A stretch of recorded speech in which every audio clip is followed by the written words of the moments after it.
Arizona, homeowner's best friend.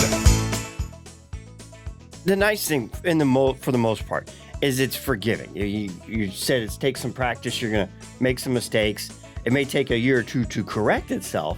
Yeah. But on the grand scheme of thing and time,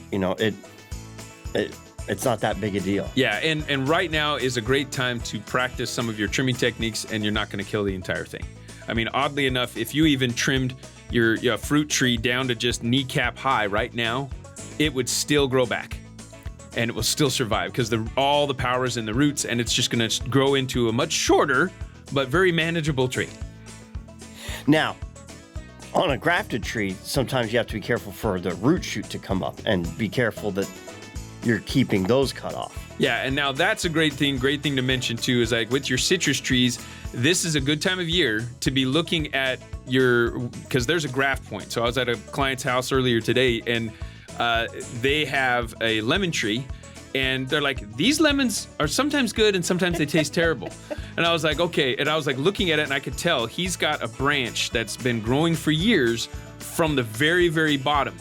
And it's like, let me guess, the trees on the left over here were a little rough, a little hard to palate. But the ones on the right were still the ones you liked. And he's like, oh yeah, how'd you know? I was like, because the ones on the left are the sour orange, or it was a rough, Italian rough lemon. So that was a type of rootstock they used for lemon trees back in the day, is Italian rough lemon. So I could see the fruit coming from those branches were rough, gnarly looking, gashed, and they just looked terrible, and there were tons of thorns all over those branches. Whereas on the other side, we had a nice Eureka lemon, small, wonderful color, flavor, it's like, oh, okay. So we needed to look at that and say, well, unless you really like this rough lemon, we need to just cut that whole branch off. And now's a good time to do it. So when it's not really growing, it's fine. We don't want that part to repair itself, if that makes sense. And something like that, you're not just cutting it off right away. You're starting back because it's so big and heavy.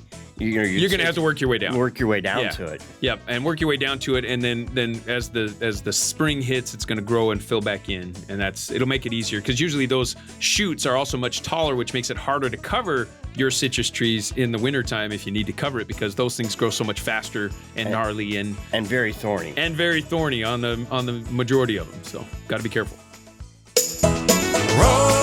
Rosie on the house, every Arizona homeowner's best friend.